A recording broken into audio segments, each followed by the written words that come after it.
नमस्कार दोस्तों, मैं रवीश कुमार।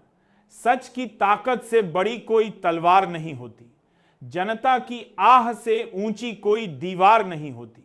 चाहे कितने भी महल खड़े कर लो, झूठ की नींव पर टिके हुए महल एक दिन धूल में ही मिलते हैं।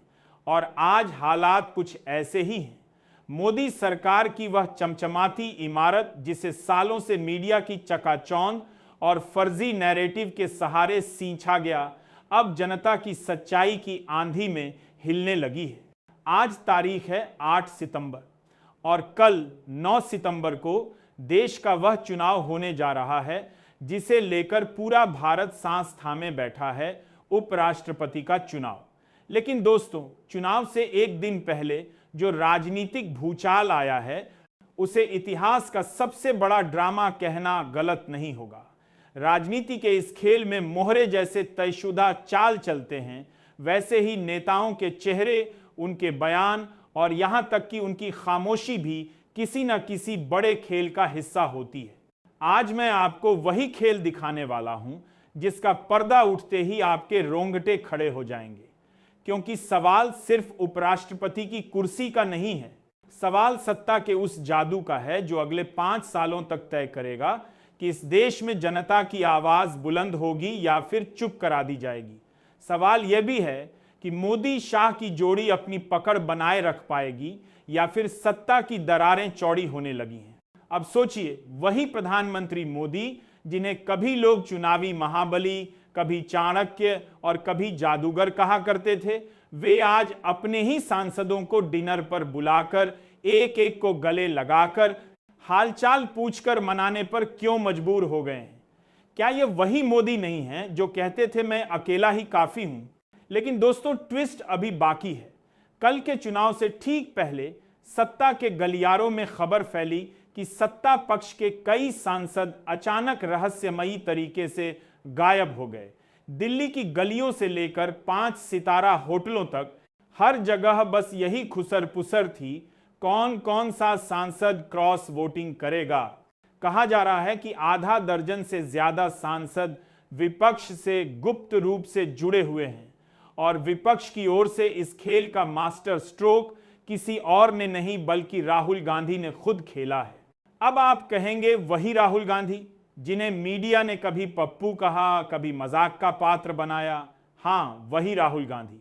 अब वे इस खेल के सबसे बड़े गेम चेंजर बनकर उभरे हैं। दरअसल पिछले 3 महीनों में राहुल गांधी ने जो जनसंपर्क यात्रा चलाई है, उसने सत्ता के गलियारों में खलबली मचा दी है। वे गांव गांव, गली गली गए, किसानों से मिले, मजदूरों से बात की, छात्रों और महिलाओं से सीधा संवाद किया और लोग कहने लगे, ये राहुल अब बदल चुका है। ये अब वह पुराना राहुल नहीं है जिसे देखकर लोग कैमरे पर हंसते थे। ये वह राहुल है जो सड़कों पर पसीना बहाता है, जो हर भीड़ में अकेला नहीं दिखता बल्कि जनता का हिस्सा लगता है। यहीं से खेल दिलचस्प होता है, क्योंकि जो सांसद कल तक चुपचाप सत्ता की नाव में सवार थे, अब वे राहुल गांधी की तरफ देख रहे हैं। क्यों? क्योंकि जनता की आह ने सत्ता की दीवारों में दरार डालना शुरू कर दिया है। आंधी तूफान में भी जो यात्रा रुकती नहीं, जो जनता से सीधा जुड़ाव बनाती है, वह धीरे धीरे राजनीति का सबसे बड़ा भूचाल पैदा कर देती है। और यही जुड़ाव अब सत्ता पक्ष के सांसदों को अंदर तक हिलाकर रख रहा है। रुकिए जरा, असली धमाका तो अब होने वाला है। दिल्ली में आज दिन भर चर्चा का विषय यही रहा कि भाजपा के 2 बड़े सहयोगी दलों ने अपने सांसदों को वोट की स्वतंत्रता देने का फैसला किया है। यानी उपराष्ट्रपति चुनाव में वे एनडीए के उम्मीदवार को वोट दें या विपक्ष को, यह पूरी तरह उनकी अंतरात्मा पर छोड़ दिया गया है। अब सोचिए, जब सहयोगी दल ही खुला मैदान छोड़ रहे हों, तो क्या मोदी शाह की जोड़ी इस चुनाव को आसानी से जीत पाएगी? इधर मोदी जी ने आखिरी दांव चलने की कोशिश की। शाम 8 बजे उन्होंने डिनर का आयोजन रखा।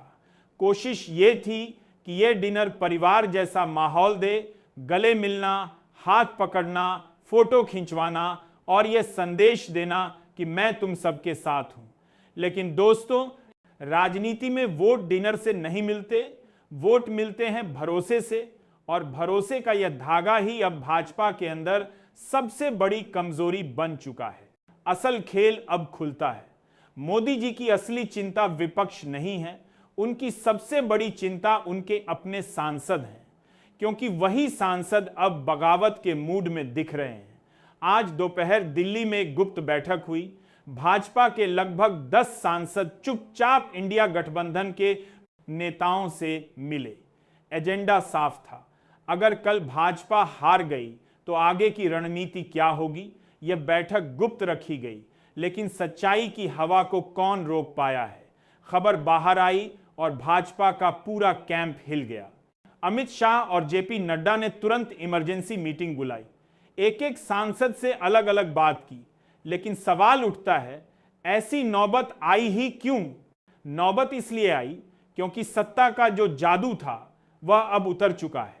सांसद अब यह समझने लगे हैं कि अगर कल भाजपा कमजोर पड़ी तो जनता के सवालों का सामना उन्हें करना होगा, और जनता अब चुप नहीं है।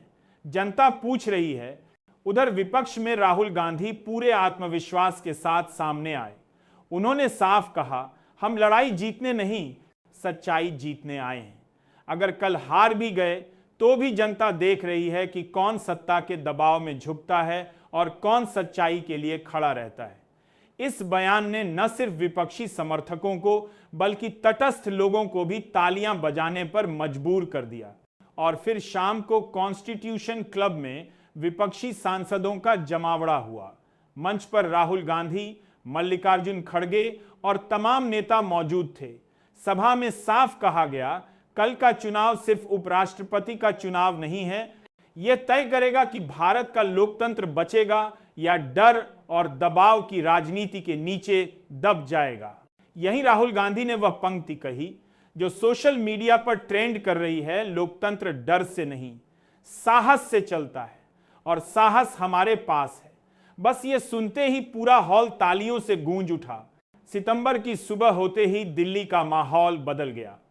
संसद भवन के गलियारों में चुप्पी थी, लेकिन चेहरों पर बेचैनी साफ दिख रही थी। सांसदों के फोन लगातार बज रहे थे।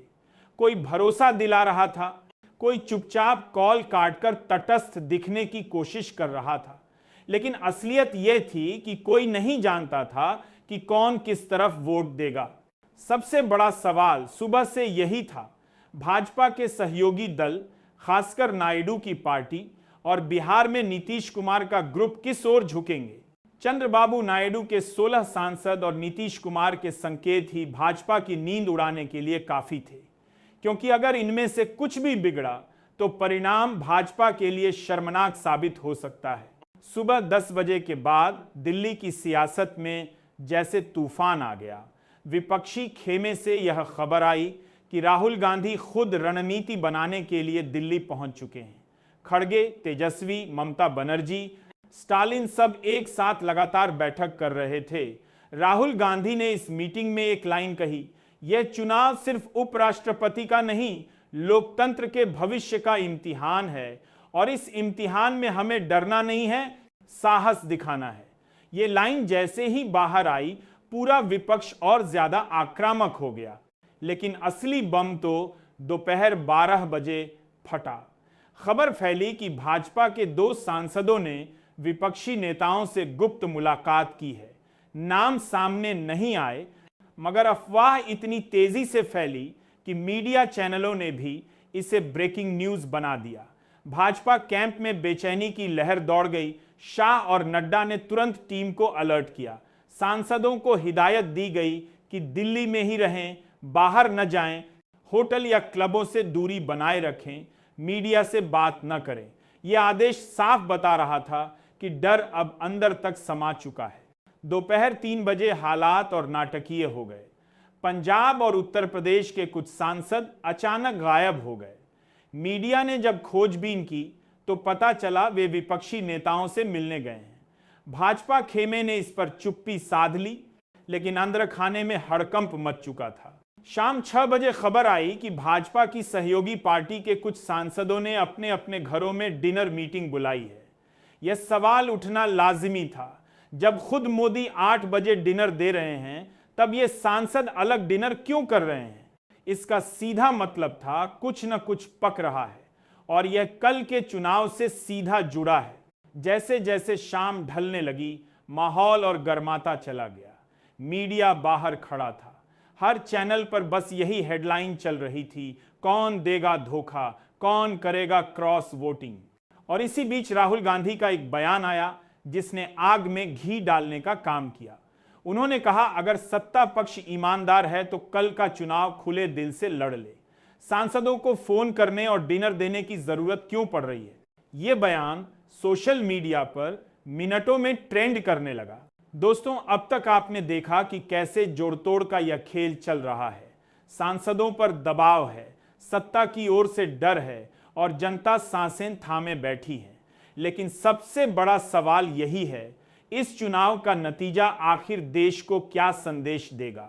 अगर भाजपा का उम्मीदवार जीत गया तो इसका मतलब होगा कि मोदी और अमित शाह की पकड़ संसद पर अब भी मजबूत है। लेकिन यह भी उतना ही सच होगा कि यह जीत लोकतंत्र की नहीं, दबाव और सत्ता की ताकत की जीत होगी।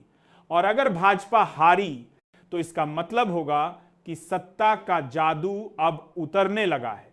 और यहीं पर मेरा आखिरी सवाल आपसे है, आप लाखों में उन चैनलों को सब्सक्राइब करते हैं, वीडियो लाइक करते हैं, ज्वाइन बटन दबाकर पैसे तक देते हैं, जो सरकार की दलाली करते हैं, जो सत्ता से सवाल पूछने की जगह उसके प्रवक्ता बन जाते हैं। लेकिन जब कोई पत्रकार सच्चाई आपके सामने लाने की कोशिश करता है, सरकार से असली सवाल पूछता है, तब आप उसे अकेला छोड़ देते हैं। यही वजह है कि सच बोलने वाली आवाजें धीरे धीरे दबा दी जाती हैं और आपके सामने वही परोसा जाता है जो सत्ता चाहती है। सोचिए, अगर आपने सच के साथ खड़ा होना छोड़ दिया तो आने वाली पीढ़ियां सिर्फ झूठ में जीने को मजबूर होंगी।